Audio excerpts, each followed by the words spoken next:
Breaking news చూస్తున్నారు. ఇరాన్పై Trump నిర్ణయం మారలేదు. ఇరాన్ను తుడిచిపెట్టేయాల్సిందే అంటూ కూడా నిర్ణయం తీసుకున్నాడు ట్రంప్. దానికి తదనుగుణంగా అడుగులు కూడా వేస్తూ ఉన్నాడు. యుఎస్ వైట్ హౌస్లో క్యాబినెట్తో అత్యవసర భేటీ నిర్వహిస్తున్నాడు ట్రంప్. నెతన్యాహుతో భేటీకి ముందే అమెరికా వ్యూహాత్మక చర్చలు జరిపింది. 5 నెలలు దాటినా ఇరాన్ అమెరికా యుద్ధం ఆగలేదు. మిడిల్ ఈస్ట్లో మరింత హైటెన్షన్ పెరిగింది. అమెరికా ప్రతిపాదించిన కాల్పుల విరమణను తిరస్కరించింది ఇరాన్. హార్మోజ్ పరిసరాల్లో ఇరాన్ సైనిక స్థావరాలపై అమెరికా దాడులు చేస్తూ ఉంది. డ్రోన్ నిల్వ కేంద్రాలు సహా కీలక సైనిక లక్ష్యాలను ధ్వంసం చేస్తుంది అమెరికా. బహ్రెయిన్, జోర్దాన్, కువైట్లోని అమెరికా స్థావరాలపై ఇరాన్ డ్రోన్ దాడులకు దిగుతూ ఉంది. అమెరికా ఆర్మీ ఉన్న ప్రాంతాలకు 500 మీటర్ల దూరంలో ఉండాలని ఐఆర్జీసీ హెచ్చరిస్తూ ఉంది. యుద్ధ ప్రభావంతో అంతర్జాతీయ మార్కెట్లో చమురు ధర $100కు చేరువైందంటే అర్థం చేసుకోవచ్చు. ఇక రెడ్ సీలో సౌదీ నౌకలను లక్ష్యంగా చేసుకుంది హౌతీ. దీంతో దాడులకు ఉపక్రమిస్తున్న సందర్భం. ఈ నేపథ్యంలో కీలకమైన డెవలప్మెంట్ చోటు చేసుకుంటున్నాయి. అక్కడ కూడా ఇటు ట్రంప్ ఆర్డర్స్ని పాస్ చేసినట్టుగా తెలుస్తుంది. ఇక ఏదైనా కూడా తగ్గేదే లేదు. అమెరికా ఇక విజృంభిస్తుంది తప్ప ఎక్కడ ఆగదు. ఇది నేనంటున్న మాట కాదు. If you can look in to international media లేకపోతే ఇంటర్నేషనల్ వెబ్సైట్స్ మీరు చూస్తే కనుక వాళ్ళు ఒక్కటే కోట్ చేస్తున్నారు, లాక్ అండ్ లోడెడ్. ఈ మాట వినిపిస్తూ ఉంది, లాక్ అండ్ లోడెడ్ ఒకటే అంటూ ఉన్నారు. ఇరాన్ టాక్స్ నేపథ్యంలో లాక్డ్ అండ్ లోడెడ్ అంటే అర్థం చేసుకోవచ్చు, అంతా సిద్ధంగా ఉన్నాం అండ్ లోడ్ అయి ఉంది. ఏ క్షణాన ఎప్పుడైనా కూడా ఒక పెద్ద ఎత్తున దాడికి పాల్పడే అవకాశం అమెరికా ఉందని చెప్పి. ఎంతవరకు జరిగింది ఒకటే, అమెరికా ఇరాన్ యుద్ధంలో. గెస్ చేయండి అదేంటో, అదేమై ఉండొచ్చు, ఆలోచించే ప్రయత్నం చేయండి. ఎస్, బహుశా మీ గెస్ ఒకటే ఉండొచ్చు. అది దాంట్లో కన్ఫామ్. ఏంటది? Ground operation. గ్రౌండ్కి దిగి గ్రౌండ్లో ఇరాన్ను పూర్తిగా నాశనం చేయాలి, ధ్వంసం చేయాలని ఆలోచన. అయితే యాజ్ ఆఫ్ నౌ ట్రంప్ వైఖరి ఎలా ఉంది అండ్ దాంతోపాటు ఎటువంటి డెవలప్మెంట్స్ ఉన్నాయి, హార్మూజ్లో ఎటువంటి పరిస్థితి ఉంది, ఇవన్నీ కూడా. ఇప్పటికే టారిఫ్లో యుద్ధం ప్రకటించిన ట్రంప్ ఇప్పుడు కీలకమైన దారుణానికి పాల్పడబోతున్నాడు అని చెప్పి ఇరానే మాట్లాడుకుంటుంది సందర్భం. అండ్ దీంతోపాటు ఇంకా ఏమంటూ ఉన్నాడు, కీలకమైన స్టేట్మెంట్ పాస్ చేయడం జరిగింది ట్రంప్. ఎలాగైనా కూడా దాడులకు ఉపక్రమిస్తామని చెప్పి.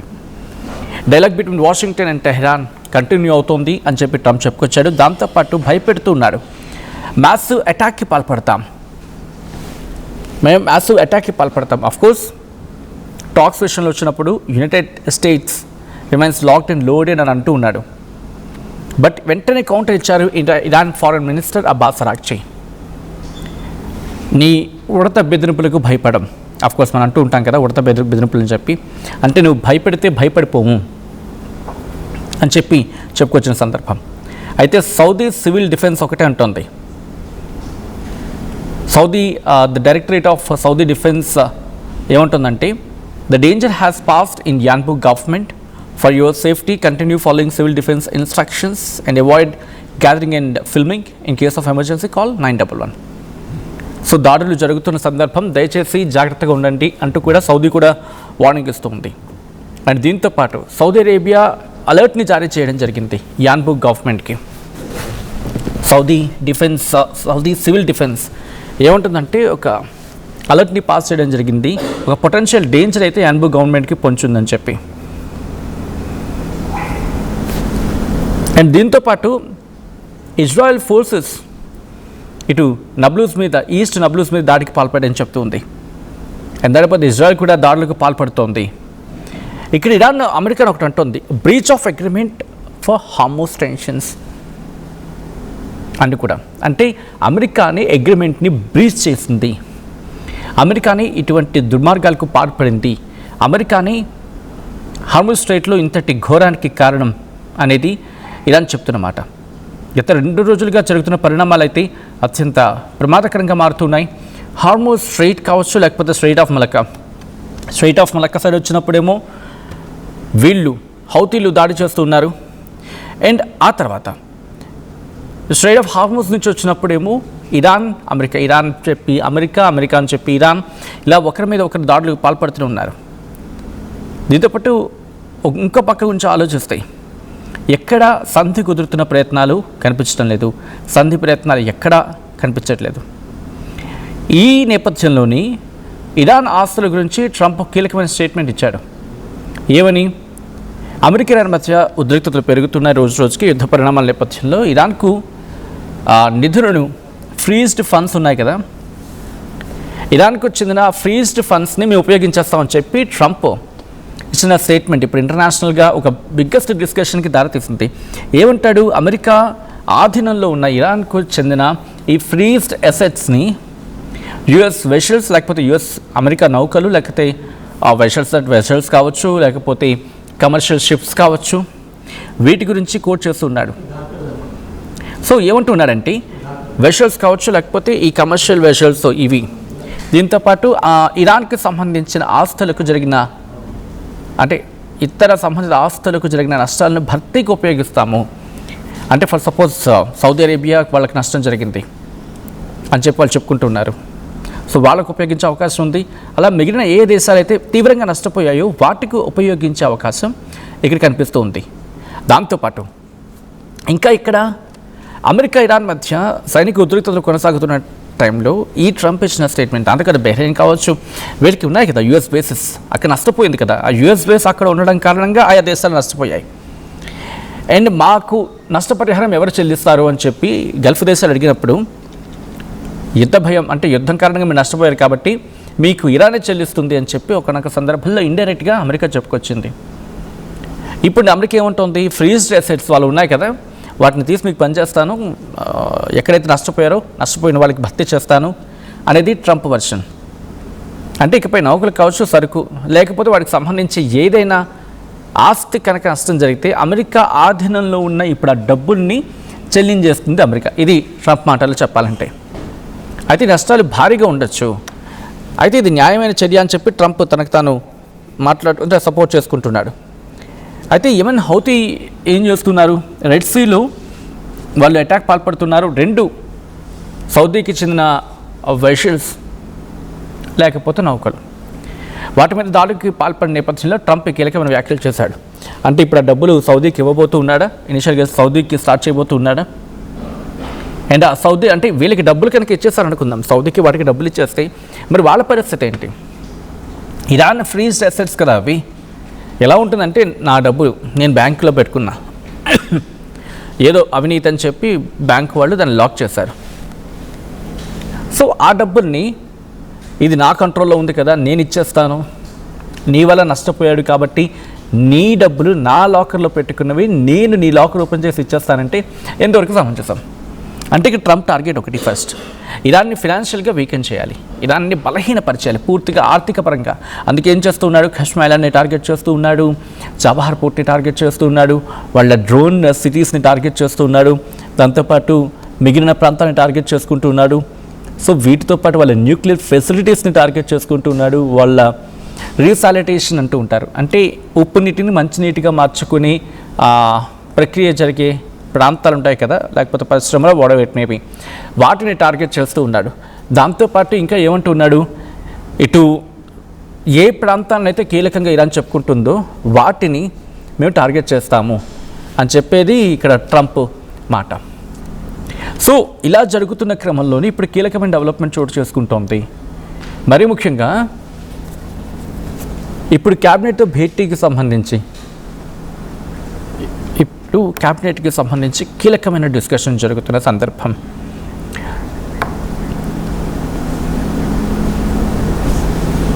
రైట్, ఒక్కసారి ట్రంప్కి సంబంధించిన విజువల్స్ చూపించే ప్రయత్నం చేస్తూ ఉన్నాను.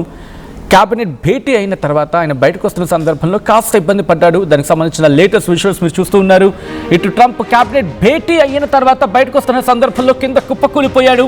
ఇది అనారోగ్య కారణమా, లేకపోతే ఏవైనా ఒక స్ట్రాంగ్ డెసిషన్ తీసుకున్న తర్వాత కంగుతిని కింద పడ్డాడా? ఇది ప్రస్తుతం.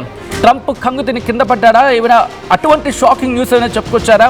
లేకపోతే నీరసం కారణంగా పడిపోయాడా? లేకపోతే ఇతరత్ర కారణాలు ఏమైనా ఉన్నాయా? దానికి సంబంధించిన బ్రేకింగ్ న్యూస్ చూస్తూ ఉన్నారు. ఇటు మీ వల్ల కాదు, ఇటు ఇరాన్ ఓడించడం మీ వల్ల కాదు అని చెప్పి ఇరాన్ ఏమైనా స్టేట్మెంట్ని వాళ్ళ అఫీషియల్స్ చెప్పుకొచ్చారా? దీంతో ఇక చేసేదేమీ లేక మానసికంగా కుంగిపోయి కింద పడిపోయాడా? లేకపోతే అనారోగ్య రీత్యాల కారణంగా ఏమైనా పడిపోయాడా? ఆయన లేపే ప్రయత్నం చేస్తున్నారు సెక్యూరిటీ ఫోర్సెస్ పక్కన. సాధారణంగా మనం సినిమాల్లో చూస్తూ ఉంటాం, ఒక షాకింగ్ న్యూస్ చెప్పిన వెంటనే అక్కడ ఉండే యాక్టర్ కుదేలైపోతూ ఉంటాడు ఒక్కసారిగా. అటువంటి సీన్ కనిపిస్తూ ఉంది. ఆ మనిషి ఒక్కసారిగా కుప్పకూలిపోయాడు. ఒక్కసారి అక్కడ పరిస్థితులను చూద్దాం.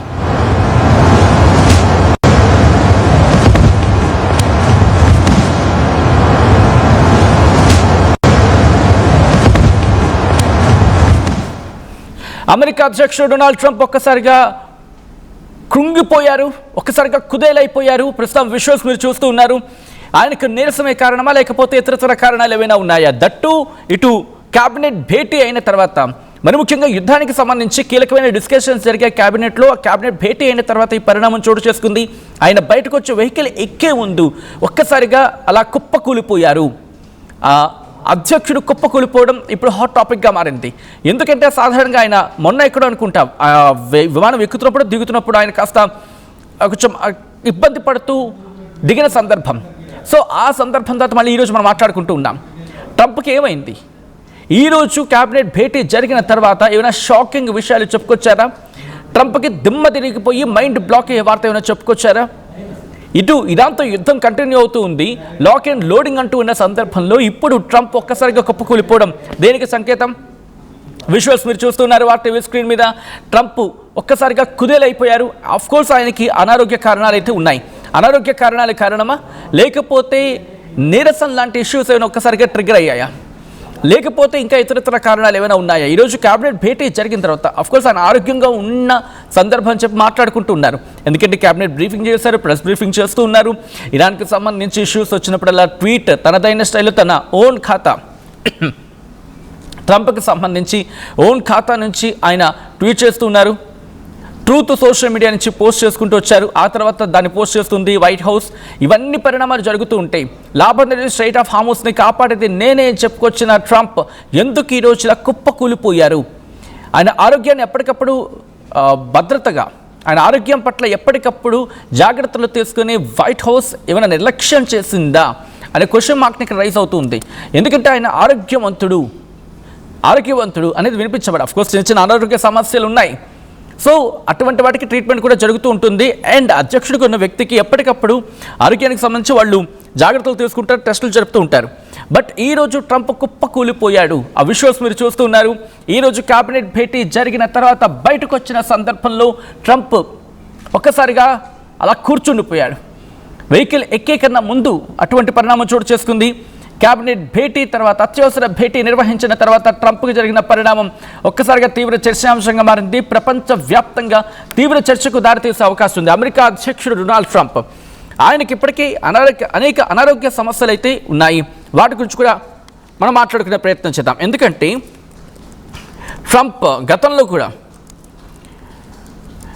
ట్రంప్ అనారోగ్య సమస్యలు గతంలో కూడా ఆయన ఇబ్బంది పెట్టాయి.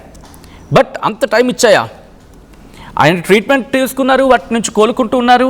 యుద్ధం జరుగుతున్న సందర్భంలో స్టేట్మెంట్స్ ఇస్తూ ఉన్నారు. ఎందుకంటే అమెరికా అధ్యక్షుడు ఆరోగ్యంపై ఎప్పటికప్పుడు చర్చ జరుగుతూ ఉంటుంది. కారణం ఏంటంటే ఆయనకి లాస్ట్ టైం గుర్తుందా, CVI అని చెప్పి మాట్లాడుకున్నాం, క్రానిక్ వీనస్ ఇన్సఫిషియన్సీ. 2026లో ట్రంప్కు క్రానిక్ వీనస్ ఇన్సఫిషియెంట్ ఉన్నట్లు వైట్ హౌస్ వెల్లడించింది. ఇది నేను అంటున్న మాట కాదు. అంటే ఏంటిది? దీని లక్షణం ఏంటంటే కాళ్ళ వాపు వస్తూ ఉంటుంది, బరువుగా అనిపిస్తూ ఉంటుంది, నొప్పి లేకపోతే కాస్త కొంచెం అసౌకర్యంగా ఉంటూ ఉంటుంది. వెరికోస్ వెయిన్స్ అంటూ ఉంటాం కదా, వెరికోస్ వెయిన్స్ వచ్చే అవకాశం ఉంటుంది.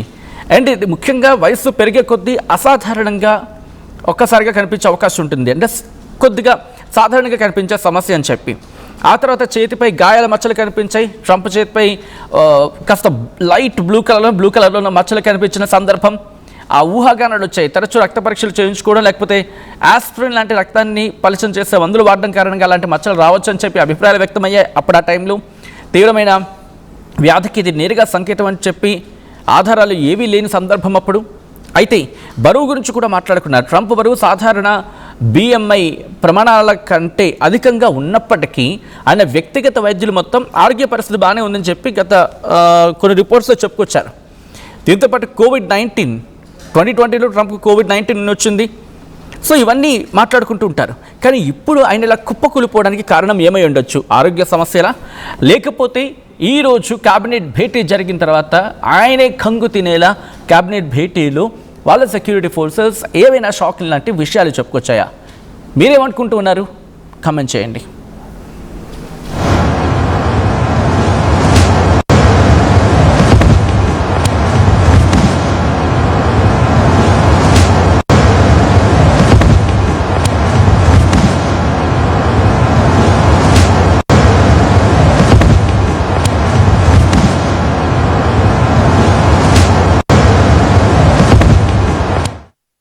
ఎప్పటికప్పుడు నయా న్యూ ట్రెండ్ ని మనకు అందిస్తూ అప్పుడు ఇప్పుడు ఎప్పుడైనా మనందరి చాయిస్ కిసాన్ ఫ్యాషన్ మాల్ వచ్చేస్తుంది మన ఈసీఎల్ కి జూలై 24న గొప్ప ప్రారంభం. ఏం కొన్నావురా? అమ్మకి 10, అత్తమ్మకి 6, అమ్మమ్మకి 4 కేజీలు చీరలు మామా.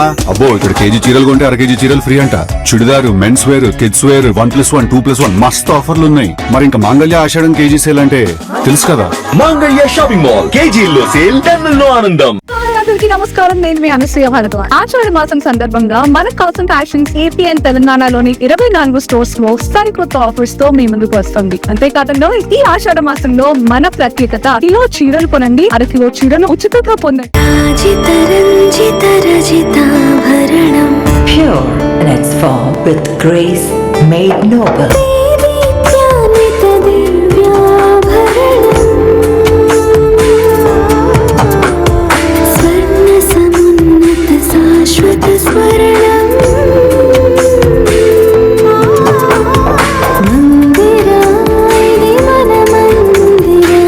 Mandira Premium Silver Jewelry by Manipali.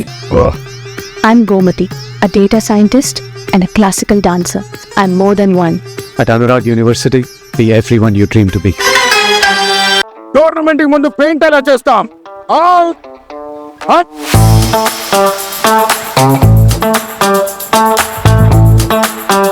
Plan అయితే చాలా బాగుంది సార్ స్టేడియం పరిస్థితి చూడండి. టోర్నమెంట్ ముందు పెయింట్ ఎలా చేస్తాం? టెక్నో పెయింట్స్ ఉందిగా. Techno paints, township, dam, stadium లేదా మనీళ్లు పెయింట్స్ నుంచి పెయింటింగ్ వరకు పూర్తి సొల్యూషన్ కావాలంటే మేమున్నాం. కానీ సార్, టైం కి పూర్తవుతుందా?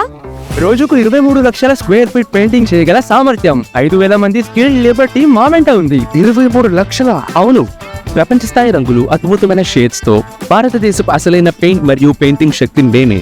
VR techno paints. Techno paints.